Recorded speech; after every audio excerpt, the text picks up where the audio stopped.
이 시간 저희들이 마태복음 16장, 17장 두 장의 말씀을 읽었습니다. 읽는 중에 우리 가운데 큰 은혜에 있는 말씀이 레마의 말씀으로 여러분의 마음 가운데 들렸던 그런 말씀이 있을 겁니다. 그 말씀을 깊이 붙잡고요. 여러분이 한번 묵상해 보시기 바랍니다. 큰 하나님의 위로가 여러분에게 있을 것입니다. 오늘 여러분 16장 처음에 시작할 때 바리새인들 사두개인들이 와서 예수를 시험했다라고 성경은 말합니다. 원래 여러분 이 바리새인들하고 사두개인들은 서로 앙숙이에요. 서로 자기들이 하나님을 잘 섬긴다라고 말하면서 그리고 서로 비난하고 이렇게 비판했던 그러한 세력이죠. 바리새인들은 사두개인들을 보면서 저들은 노마의 앞잡이, 매국노들, 저들은 하나님을 알지도 못하고 권력을 탐하는 자, 그렇게 권세에 힘입어서 살아가는 자 이렇게 손가락질을 했죠. 그리고 역시 사두개인들은 주로 제사장파가 사두개인들이거든요. 그들은 또한 현실을 잘 모르는 이상주의자 하면서 저들은 또 외식하는 자 이렇게 하면서 서로 그렇게 비난하고 살았던 그들이에요. 근데 여러분 그들이요 예수님을 공격할 때는 하나가 됩니다. 언제나 그래요. 세상의 모든 다음에 여러분 세상에서 이 기독교를 그렇게 공격할 때요 많은 다른 종교들은 서로 하나가 됩니다. 왜냐하면 그들의 종교는 배타적이지 않기 때문에 그래요. 우리에게도 구원이 있고 너네들에게도 구원이 있다는 거 인정해 줄게. 그러니까 우리의 구원도 인정해 달라고 말하는 것이 그들이죠. 근데 여러분 우리 기독교는 그렇지 않잖아요. 말씀이 있기 때문에 그러는 거예요. 천하 인간의 구원을 얻을 만한 다른 이름을 준 적이 없는데 무슨 다른 데에 구원이 있다고 말합니까? 오직 예수 그리스도만 우리를 구원하실 메시아 되시는데 다른 데 어디가 구원이 있다고 우리가 그렇게 말할 수 있습니까? 그래서 여러분 다음에 예수 믿는 사람들이 이렇게 배타적이 됩니다. 그래서 예수 믿는 사람들을 억수로 앞으로 미워할 겁니다. 그러나 걱정하지 마십시오. 저와 여러분의 보호자는 우리 하나님이십니다. 하나님을 이길 자 없고요. 하나님 우리를 버리지 않고 끝까지 아까 우리가 찬양을 했듯이 인생 끝날 때까지 우리 주님은 우리와 함께 하시며 하나님은 우리에게 보호의 장막을 치시고 우리를 보존하십니다. 그 주님을 우리가 기억하길 원합니다. 여기서도 여러분 아니 갑자기 바리새인과 사두개인들이 와서 이제 예수님께 말하는 거야. 당신 하나님의 아들이다면 표적을 보여봐. 하늘에서 뭔가 하나님이니까 뭔가 나타낼 수 있잖아. 한번 표적을 보여줘라고 말하고 있습니다.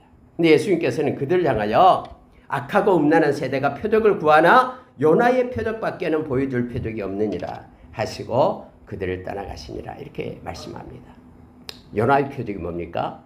요나가 물고기 뱃속에 들어가서 3일 만에 거기서 있다가 다시 토함을 받고 무트로 살아나는 것을 얘기하죠.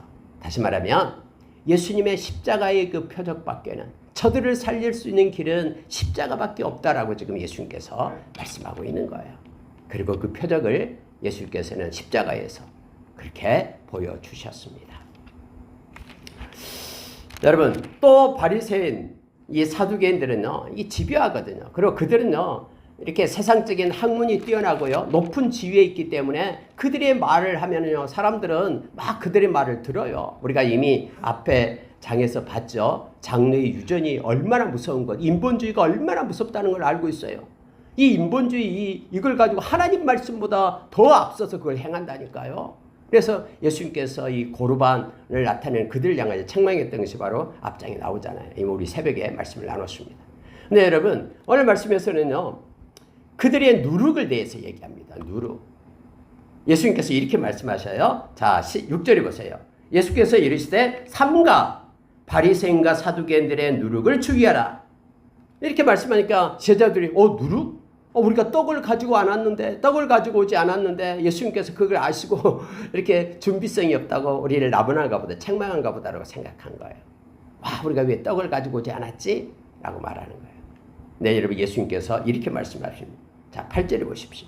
예수께서 하시고 이르시되 믿음이 작은 자들아 어찌 떡이 없으므로 서로 논의하느냐? 너희가 아직도 깨닫지 못하느냐? 떡 5개로 5,000명 먹이고 죽은 것이 몇 바구니며 떡 7개로 4,000명 먹이고 죽은 것이 몇 바구니냐. 바로 앞장에서 여러분 14장에서는 5병이요 15장에서는 7병이요라는 그러한 예수님께서 행하신 그런 기적의 사건이 있었죠. 근데 여러분, 예수님께서 지금 제자들에게요, 올고피스토이를 말하는 거예요. 왜 깨닫지 못하느냐? 여러분, 믿음이 없으면요, 깨달음이 없어집니다. 그냥 우리의 지식으로 깨닫게 되는 게 아니에요. 우리가 말씀을 신뢰하고 믿음으로 인하여 믿게 될 때 우리에게는 놀라운 깨달음이 우리 가운데 있게 되는 거예요. 그래서 여러분요, 아무리 뭐 석학이라도 박사학위 5개 가진 사람이라도 성경책을 읽으면서 스스로 깨닫지 못합니다. 왜요? 그들은 말씀을 믿지 않기 때문에. 그러나 믿음을 가지게 되면은요, 이 말씀이 살아서 우리의 마음, 우리가 히브리서 4장 12절의 말씀처럼 이 말씀은 좌우의 날선 어떤 검보다 예리하다 있잖아요. 그래서 우리의 마음, 우리의 혼과 영과 관절과 골수를 찔러 쪼개고 마음과 생각을 감찰하는 것이 살아있는 말씀이 되는 거예요. 그래서 말씀을 믿게 되면 그 말씀이 우리의 모든 마음과 생각까지도 이것이 말씀이 들어와서 이렇게 조명하고 깨닫게 하는 거예요.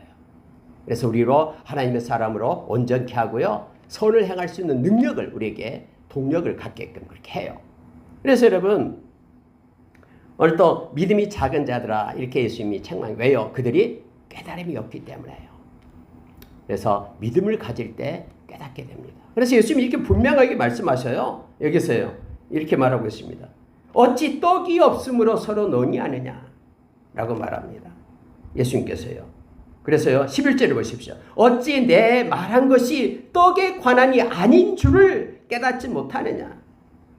오직 바리새인과 사두개인의 누룩을 주의하라 하시니. 그때서야 제자들이 그 누룩이 뭐냐면 바로 교훈이다라는 걸 깨닫게 되는 거예요. 여러분, 우리가 말씀으로부터 교훈을 받는 것하고요, 또 다른 사람들에 의해서 교훈을 받는 것하고는 완전히 다릅니다.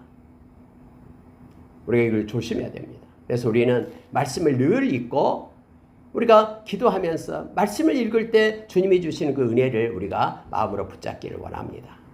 다른 누군가에 의해서 세상적인 어떤 가르침에 의해서 우리가 받은 교훈이 아닌 말씀으로부터 받는 그 교훈, 바른 교훈을 가지고 우리가 살아가길 원합니다. 근데 여기에는 반드시 믿음이 있어야지만이 그 길을 갈 수 있다고 말합니다. 그래서 우리가요, 믿음이 없으면 다 인본주의가 돼요. 다 우리의 논리와 우리의 경험, 이 지식, 이 눈으로 이렇게 보면서 내 이성에 맞지 않으면 이거 아니야. 내 생각의 판단에 틀리면 말씀이 아무리 그렇다고 해도 믿지를 않아요. 믿음을 가지고 우리의 생각과 우리의 모든 경험치 앞에 하나님의 말씀을 두는 저와 여러분 되기를 원합니다. 예수님께서 지금 제자들에게 그들의 교훈을 삼가라라고 말합니다. 어떤 사람이 이렇게 말합니다. 뭐 상가할 거 뭐 있어요. 우리가 말씀만 가지고 있으면은요, 우리가 그대로 지켜지는데요. 근데 여러분, 이게 삼가라라는 것은 주의하라라는 거예요. 이 민감하게 반응하면서 주의하지 않고 그냥 되는 대로 좋은 게 좋은 거다 넘어가면요, 다 그 유혹에 빠지게 돼요. 다른 교훈을 찾아가게 된다라고 그렇게 말하게 됩니다. 그래서 여러분, 자, 12절 한번 다시 보세요. 그제서야 제자들이 떡의 누룩이 아니요 바리새인과 사두개인의 교훈을 삼가라고 말씀하신 줄을 깨달으니라. 이렇게 성경은 말하고 있습니다. 여러분, 누룩 꾸면 생각나는 게 있죠. 예수님께서 마태복음 13장에서 천국에 대한 비유를 7가지를 말씀하셔요. 그 중에 하나가 천국은 마치 누룩과 같다라고 말해요. 누룩은 내면적인 것을 얘기합니다. 그래서 여러분, 우리의 마음속에요, 이 하나님의 나라가 점점점 확장되고 점점점 깊어져요. 성령을 가진 사람은 이 성령 안에만 하나님의 나라가 있잖아요. 그래서 우리가 성령을 통해서요, 이 누룩은 보이지 않는 가운데 부풀어서 빵이 되게 하듯이 우리의 마음 가운데 더 하나님의 나라에 대한 깊이와 하나님의 나라에 대한 영역을 확장시켜 가는 거예요. 그래서 모든 것이 마음이 먼저 하나님의 나라의 그런 논리와 가치로 이 세상을 살아가게끔 그렇게 행하는 것입니다. 하나님의 나라는 여기 있다 저기 있다 눈에 보이는 것이 아니에요. 먹고 마시는 것이 아니라 너희 마음속에 있다. 마음에 있는 성령님 안에 있는 의와 평강과 희락이라고 했습니다. 그래서 저와 여러분이 마음속에 하나님의 나라가 더 어제보다도 오늘보다 내일 더 확장되고 더 깊어지는 은혜가 여러분과 저에게 있기를 원합니다. 이 누룩이 나와서 지금 잠깐 이렇게 앞에 나온 말씀을 잠깐 생각했습니다. 여러분이 이제 놀라운 고백이 나옵니다. 보십시오. 예수님께서 빌립보 가이사라 지방에 갔습니다.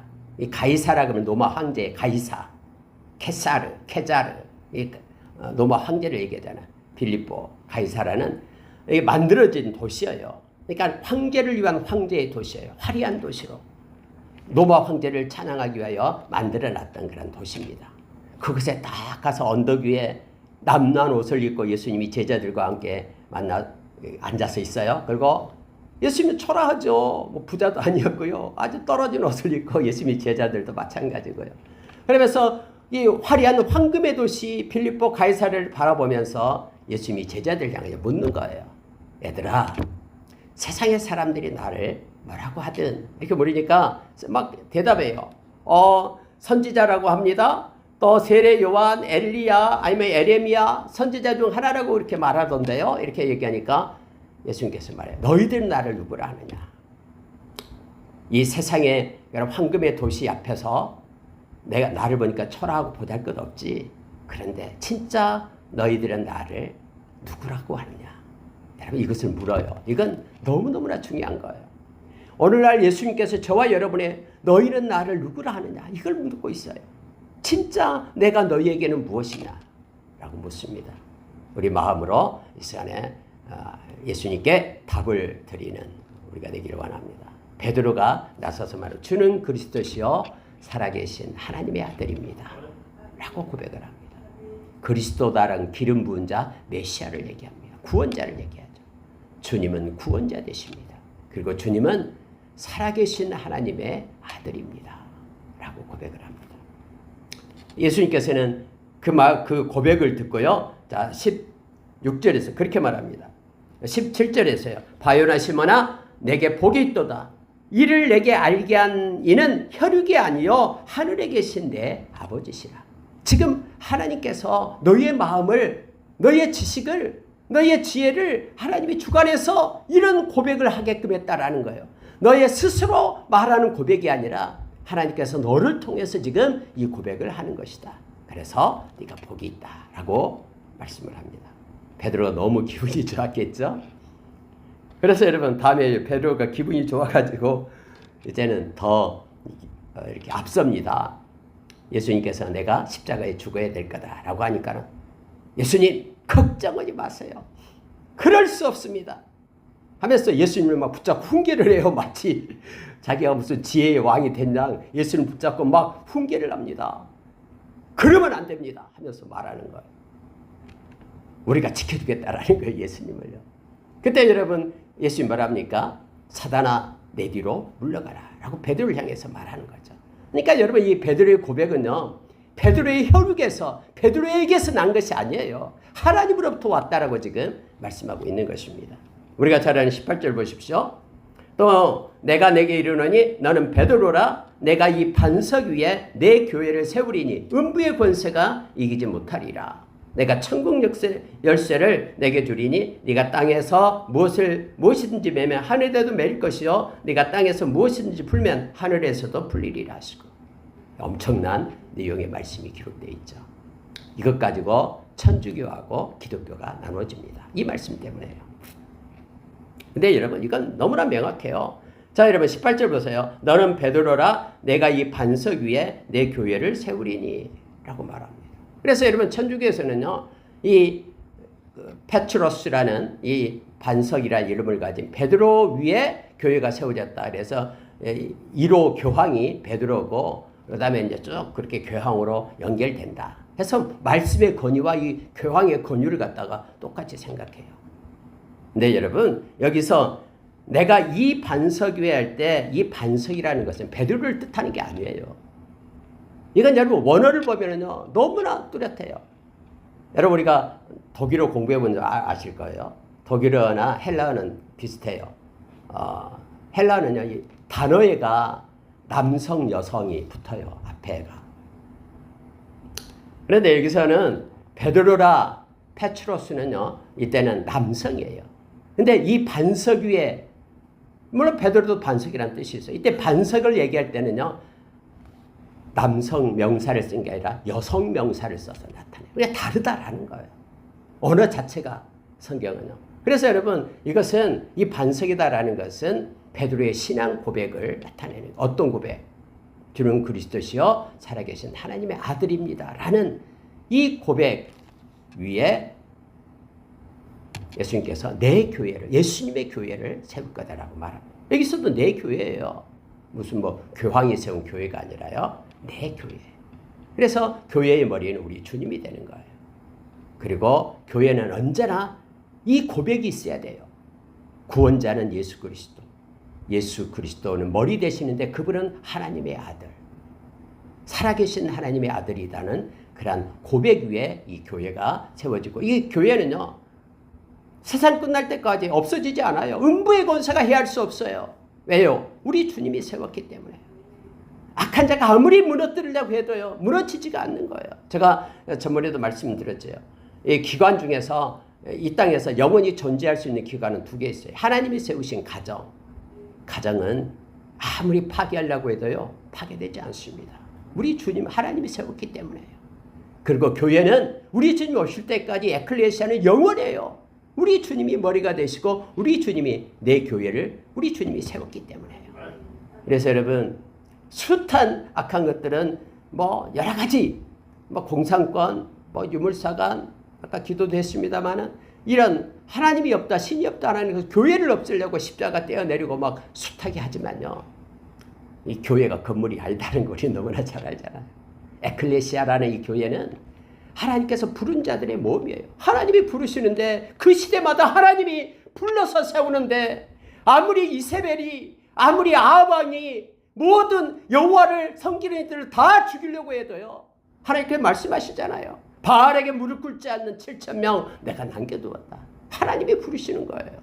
하나님이 세우신 교회 우리 주님이 세우신 교회는 영원합니다. 지금까지 그래서 이렇게 저와 여러분에게까지 하나님의 믿는 무리들이 지금까지 내려온 거예요. 주님 오실 때까지 계속해서 흘러갈 겁니다. 그런 통로가 저와 여러분이 지금 되고 있음을 봅니다. 자, 천국 열쇠가 그럼 뭐냐? 도대체 천국 열쇠. 천국에 들어가는 열쇠라는 뜻이죠. 천국의 문을 천국에 들어갈 수 있는 방법은 뭡니까? 예수 그리스도의 보혈. 우리가 회개함으로 들어가잖아요. 그러니까 이 천국 열쇠는 복음을 얘기하는 거예요. 여러분 복음을 믿는 자에게 다 맡겼잖아요. 그래서 우리가 마가복음 16장 15절에서 너희는 온 천하에 다니며 만민에게 복음을 전파하라고 얘기합니다. 믿고 세례를 받으면 그는 구원을 받을 것이고 믿지 않는 자는 정죄를 받으리라. 이게 복음이 천국 열쇠인 거예요. 다른 뭐 황금으로 된 열쇠를 숨겨놨다고 베드로에게 열쇠를 줘가지고 베드로만 열 수 있다. 이게 아니에요. 모든 이들에게 다시 말하면 주는 그리스도시요 살아계신 하나님의 아들입니다라는 이 신앙의 고백을 하는 예수 그리스도의 제자들에게 이 천국 열쇠를 주신 거예요. 그래서 이 복음을 통해서 저와 여러분이 회개하고 예수님의 보혈, 우리의 죄를 사해야 된다는 놀라운 기쁜 소식, 이것 때문에 천국에 우리가 들어가는 거예요. 그리고 이 복음을 전할 때 그걸 받아들인 이들이 동일하게 하나님의 나라에 입성하게 됨을 우리가 알게 됩니다. 여러분 21절 보십시오. 이때로부터 예수님께서 이 말씀을 한 때로부터 예수님이 자기가 예루살렘에 올라가 장로들과 대제사장들과 서기관들에게 많은 고난을 받고 죽음을 당하고 제3일에 살아나야 할 것을 제자들에게 비로소 나타내시니 말하는 거예요. 예수님께서 내가 이제 예루살렘에 올라갈 것이다. 대제사장들, 바리새인들, 서기관들 그들에게 내가 잡히게 되고 내가 죽게 되고 내가 사흘 만에 부활하게 될 것이다 라는 걸 얘기하니까 베드로가 떡 나옵니다. 그러면서 이렇게 말합니다. 자 22절 베드로가 예수를 붙들고 항변하여 이르되 항변하다라는 것은 꾸짖다라는 거예요. 예수님을 붙들어서 옆으로 가요. 조용히 꾸짖어요. 그런 말 하지 마세요. 앞으로 절대로 그런 말 하지 마세요. 죽는다 하는 소리 하지 마세요. 쉿, 우리가 지켜줄 거예요. 여러분 우리가 너무나 잘 알잖아요. 베드로가 예수님이 십자가에 못 박히시기 전에 막 베드로가 칼을 차고 갔잖아요. 겟세마네 동산에서 예수님을 잡으려 하니까 칼을 빼가지고 그 말구의 귀를 갖다 잘라버리죠. 예수님께서 그 귀를 갖다 붙여주면서 칼을 가진 자는 칼로 망한다라고 말씀하시죠. 그러면서 칼을 집에 꽂으라라고 얘기합니다.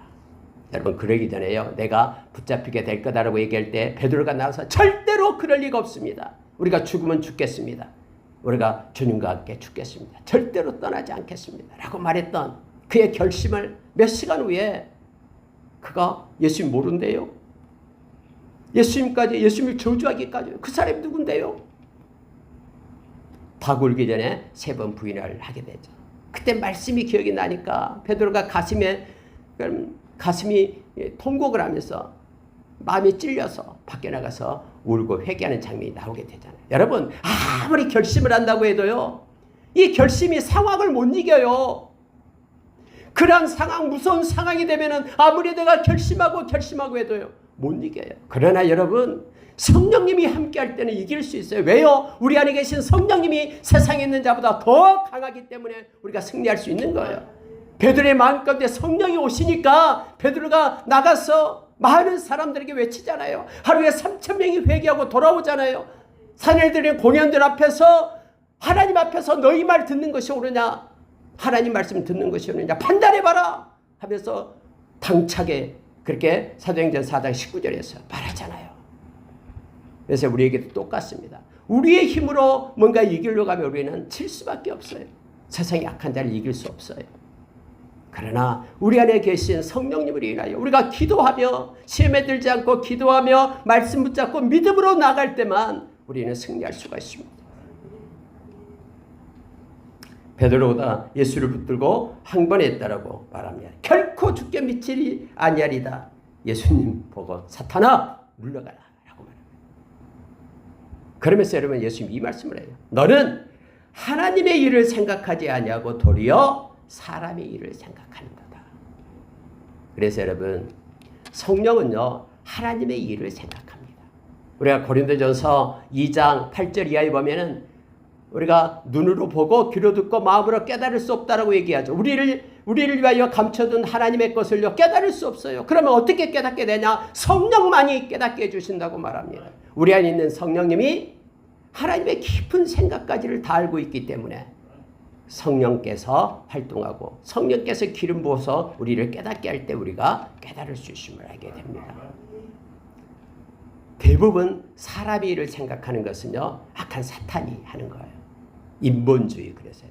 그러나 하나님을 생각하게 하는 것은 이건 신본주의예요. 성령님께서 행하시는 거예요.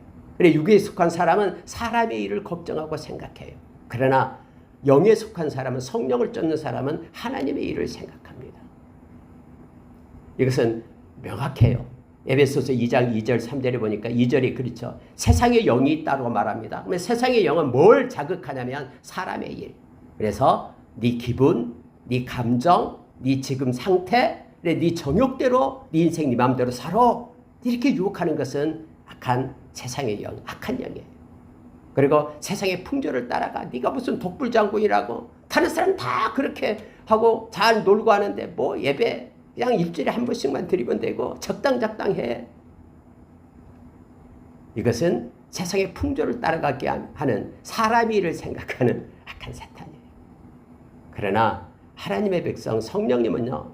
하나님의 뜻과 마음을 생각하게 합니다. 먹든지 마시든지 무엇을 하든지 하나님의 영광을 위해서 하라라고. 그렇게 고린도전서 10장 31절에서 그렇게 성경 우리에게 가르쳐줍니다. 예수님께서 이렇게 그렇게 사탄아 뒤로 물러가라 라고 말씀합니다. 그러면서요 예수님이 24절 우리에게 말씀하신 게 있죠. 누구든지 나를 따라오려거든 자기를 부인하라. 이게 먼저예요. 자기 부인. 자기를 부인하라라는 것은 자기 뜻을 내려놓아라 이 말이죠. 자기의 목표, 자기 인생의 목표가 아닌 하나님의 뜻을 가지고 살 걸 얘기합니다. 참 이게 어려워요. 자기를 부인한다는 게 어려워요. 어쩔 때 성령을 따르고 성령을 취할 때 자기 것을 부인할 수가 있는 거예요. 여러분 생각이 다른데 어찌 두 명이 끝까지 동행할 수 있겠습니까? 중간에 가서 뜻이 다르고 목적지가 다르면 한 사람이 이쪽으로 가고요. 한 사람이 이렇게 되죠. 아모스 3장 3절의 말씀처럼. 그래서 갈라디아서 2장 20절의 말씀이 나는 죽고 내 안에 그리스도가 산다라는 게 나는 죽는다라는 것이 뭐냐면 나를 부인한다라는 뜻이에요.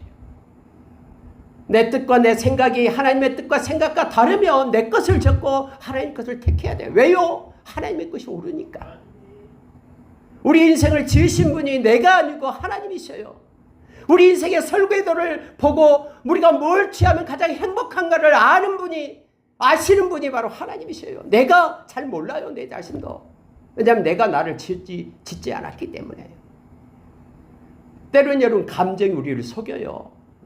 이거 하면은 엄청나게 기쁠 것 같아도요, 막상 그 일을 하고 나면은요, 그것 때문에 너무너무 공고하고 너무너무 힘들어져요. 이 감정이 우리를 속인다니까요. 그래서 우리의 감정보다, 우리의 지식보다 하나님의 말씀을 앞에 두고 살아라라고 성경은 말합니다.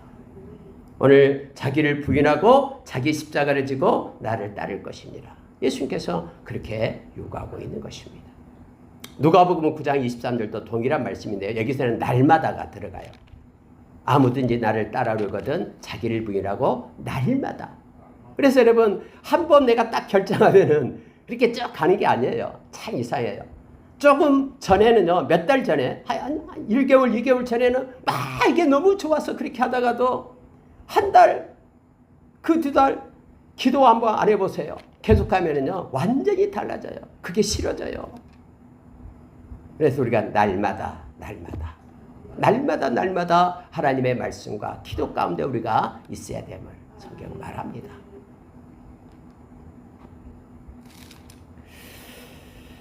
자, 여러분, 17장으로 넘어가겠습니다. 17장에 보면은, 자, 엿새 후에 예수께서 베드로와 야고보와 그 형제 요한을 데리고 따로 높은 산에 올라가십니다. 이거 변화산에 올라가시죠. 예수님은요, 12명 중에서도 또 특히 3명을 이렇게 같이 다녔어요. 겟세마네 동산에 기도할 때도 12명 중에서 3명을, 이제 11명이었죠, 그때. 가려운 이도 없었으니까 3명을 데리고 또 조금 데리고 가서 놔두고 기도하라 하고 좀 갔어요. 이렇게. 근데 이 3명과 같이 이제 올라가서 기도를 하는데 예수님의 모습이 변형이 돼요. 얼굴이 해같이 빛나고 옷이 빛과 같고 막 휘어지는, 마치 여러분 요한계시록 1장에 나오는 예수님의 모습처럼 예수님 모양이, 이 모습이 완전히 바꿔지는 거예요.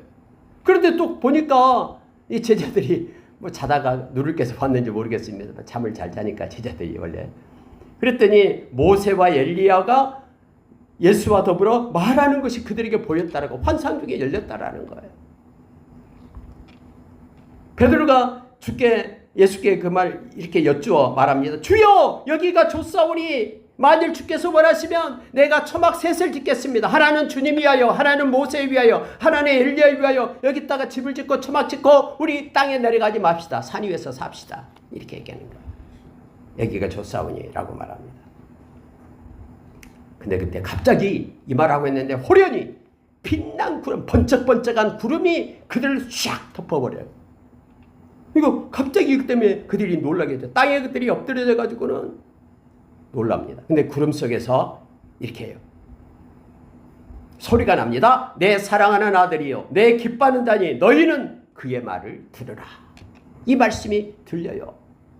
여러분, 이것을 베드로가요, 이때 이 체망을 가지고 베드로 전서에 가면요, 내가 거기서 산에서 그때 이걸 체험했다라고 고백을 하는 거예요. 진짜 예수 그리스도가 구원자 되시면 하나님의 아들 됨을 내가 체험했다라고 그가 고백하고 있음을 보게 됩니다. 그들이 엎드려서 심히 떨고 있는데 예수님께서 와서 손을 대시며 일어나라, 두려워하지 마라 라고 예수께서 말씀하시고 내려가자 하고 내려가는 거예요. 여러분, 왜 모세가 나오고 왜 엘리야가 나올까요? 모세는 모세 오경 말씀을 쓴 사람이잖아요. 토라. 엘리야는 누굽니까? 선지자를 대표, 선지서. 엘리야요. 엘리야는 그래서 선지서를 그렇게 대표하는, 선지자를 대표하고, 모세는 그러한 오경을 대표하고 율법을 대표하고 있는 거예요. 다시 말하면 예수님이 모든 율법과 모든 선지서를 그렇게 완성하신 분이 바로 예수님이다라고 얘기하잖아요. 그 모든 것을 예수님으로 규축되고 예수님이 마무리하신 거예요. 그래서 그들이 이제는 그렇게 환상 중에 나타나서 그들이 예수님을 도운 모습을 그렇게 보여주고 있음을 보게 됩니다.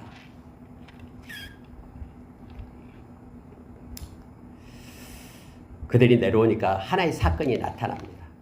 베레사를 내려오니까 이제는 귀신 들린 간질이 걸려가지고 귀신 들려가지고 막 그렇게 힘들어하는 아들을 좀 고쳐달라고 산 위에 3명의 제자들 데려가고 밑에는 벌써 몇 명이 있습니까? 9명의 제자들이 있었잖아요. 제자들을 고쳐달라고. 그 전에 여러분 예수님이 전도여행 보낼 때 그들이요 예수의 이름의 권세로 귀신도 쫓아내고요 많은 병자도 고치고 그랬어요. 근데 이제 그들이 알았다고 고치겠다고 했는데 아무리 기도해도 고쳐지지 않는 거예요. 예수님 내려오니까는 막 예수님께 쫓아가요. 예수님 제자들에게 고쳐달라고 했는데 고쳐지지 못했습니다. 고쳐주세요 라고 말하니까요 이렇게 성경은 말합니다. 자 17절 보십시오. 예수께서 대답하여 이르시되 믿음이 없고 패역한 세대여 내가 얼마나 너희와 함께 있으며 얼마나 너희에게 참으리요 그를 이리로 데려오라. 그래서 믿음이 없고 패역한 세대라고 말합니다. 믿음으로 고쳐야 되는데 그들은 믿음이 없어서 고치지 못했다라고 말합니다. 귀신을 꾸짖으시니 귀신이 나갔어요. 아이가 그때로부터 나으니라 라고 말합니다. 그때 제자들이 예수님께 와서 조용히 와서 묻습니다. 우리는 어찌하여 쫓아내지 못하였나이까? 9절에 말하죠. 왜 우리는 못 쫓아냈죠? 주님? 이전에는 쫓아냈는데 왜 못 쫓아냈죠? 그랬더니 20절에 이르시되 예수님 말씀하십니다. 너희 믿음이 작은 까닭이니라. 진실로 너희에게 이르노니 만일 너희에게 믿음이 겨자씨 한 알만큼만 있어도 이 산을 명하여 여기서 저기로 옮겨지라 하면 옮겨질 것이요 또 너희가 못할 것이 없으리라. 여러분 겨자씨의 믿음을 여기서 얘기합니다. 앞에 여러분 13장에서 천국을 얘기할 때 천국은 겨자씨와 똑같다라고 얘기했죠. 아까 누룩과 똑같다라고 말하고요. 이 겨자씨는 조그만 알맹이 깨보다도 더 적은 씨앗이다 있잖아요.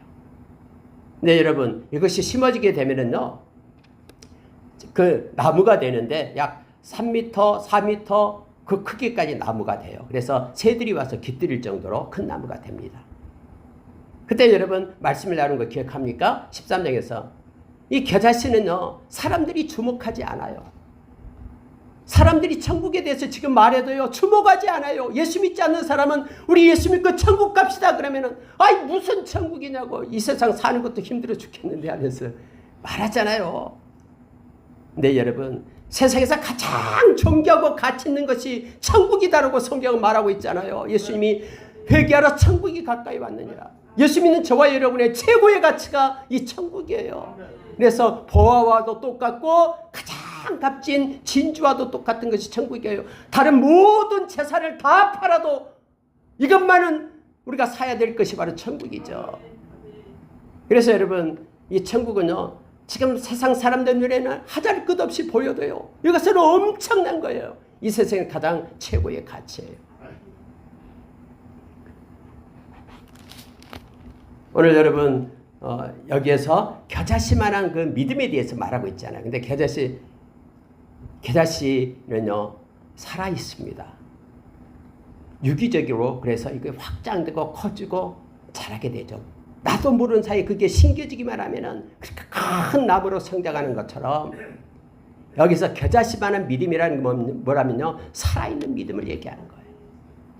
뭐 하나를 믿더라도 그 말씀을 분명하게 붙잡고 가는 거예요. 흔들리지 않고 의심하지 않고요.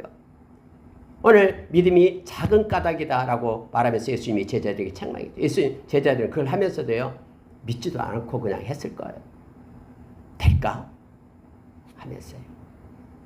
여러분 야고보서 1장 5절 이하에서 너희 중에 지혜가 부족하거든 모든 사람에게 후히 주시고 꾸짖지 아니하시는 하나님께 구하라 그러면 주시리라.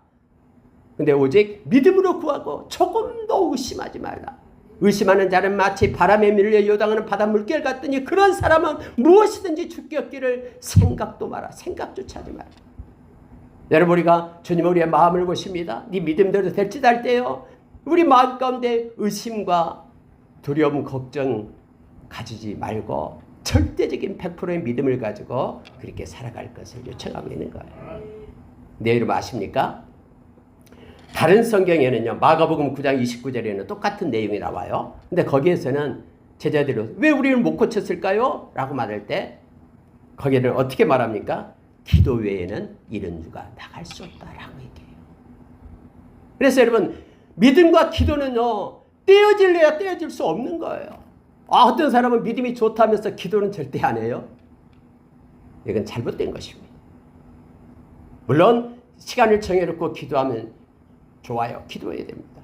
개인적으로 기도해야 되고, 또 설사 그렇지 않더라도 여러분 걸으면서도 기도하고요, 일하면서도 기도하고요, 마음 가운데 하나님 우리 주님을 부르세요. 통행하면서 그렇게 주님과 친밀한 가운데 있기 바랍니다. 이게 기도죠. 기도할수록 친해져요. 하나님께 가까이 나가서 하나님의 이름을 부를수록 하나님과 가까워져요. 그래서 마음을 때려는 놓고 작은 거, 우리가 여러분 아가서 7장 8장 보면은요, 막 사랑하는 자와 함께 저기 꽃이 피었는지, 포도나무 우미 텄는지, 꽃이 피었는지 우리 같이 가서 보자. 여러분 그게 뭐가 그렇게 중요해요? 꽃이 피면 핀 거고 향기가 나면 향기가 나는 거잖아요. 근데 여러분 가까워지고 사랑할수록요, 같이 향기를 맡고 싶고 같이 길을 걷고 싶고 하는 거예요. 그래서 우리 주님과 이렇게 동행할 때도요, 계속해서 기도하고 부르고 그러면 친해지잖아요. 일할 때에도 주님의 이름을 부르고요, 또 뭔가 문제 생기면 금방 주님께 묻고요. 믿음과 기도는 함께 갑니다. 기도는 꼭 이 자리에 앉아서만 기도해도, 기도도 있고 기도죠. 그러니까 골방에 들어가 기도하기도 하고 혼자서 기도하기도 하고, 그러나 때로는 우리가 거닐면서도 일을 하면서도 충분히 영이신 성령님이 함께 하시기 때문에 기도의 자리에 앉을 수 있습니다. 믿음과 기도. 그래서 다른 데들 기도 외에는 이런 이유가 없다라고 예수님이 거기서는 말씀하시고 또 같이 말씀했겠죠. 근데 마태는 오늘 믿음에 대해서 말하고 있고 마가는 기도에 대해서 말하고 있는 거예요. 말씀을 마치겠습니다. 성전세가 있어요. 반세겔씩 냅니다. 반세겔은 2 드라크마예요. 그러니까 드라크마, 로마 화폐로 드라크마, 한 드라크마가 하루 품삯이에요. 이틀 품삯을 내야 돼요. 성전세. 반세겔로 2 드라크마고요. 근데 올라가니까 아마 성전세 받은 사람이 베드로한테 왔나 봐요.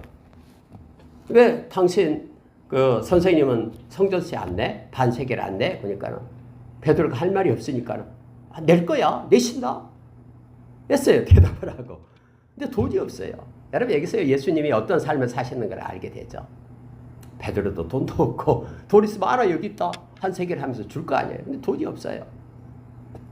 근데 여러분 베드로가 이 말을 듣고 딱 들어오니까 예수님이 이미 다 알고 있었어요. 예수님이 물어요. 베드로야, 세금을 누구한테 받냐? 사람들이 관세나 국세를 누구에게 받나? 세상의 임금들이 자기 자식들에게 세금을 받냐? 아니면 타인에게 받냐? 아이, 자식들에게 무슨 세금을 받아요? 타인에게 세금을 받죠. 이렇게 얘기하는 거예요. 그러니까 예수님께서 이렇게 말합니다. 그 아들들은 세를 면하리라. 여러분 성전보다 더 큰 이가 여기 있다라고 예수님 말씀했잖아요. 안식일 날 막 뭐 일한다고 밀 이삭을 비벼 먹으니까는 안식일 범했다라고 말하니까 예수님께서 말씀하신 거예요. 성전 안에서 일하는 제사장들은 안식일에도 일한다. 그러나 죄가 아니다. 근데 성전보다 더 큰 이가 여기 있다. 내 안에 있는 내 제자들, 그들이 하는 거 그거 죄 범한 거 아니다라고 말씀하신 거예요. 오늘 아들들은 세를 면하리라. 성전세 안 내도 되는데 예수님 말씀하셔요. 그러나 그들이 실족하지 않게 하기 위하여, 그들은 아직 모르니까, 이것 때문에 그들이 믿음에 걸려서 실족할까 봐 너는 가서 낚시질을 해라라고 하라. 그래서 여러분 베드로가 가서요 낚시를 고기를 잡아요. 그럼 예수님 첫 번째 고기 잡은 거 주둥이 열어보면 거기에 한 세겔이 있을 것이다. 놀랍지 않습니까? 어떻게 한 세겔이 딱 들어서 그거 네 거 내 거 같이 내라 라고 예수님께서 말씀하십니다.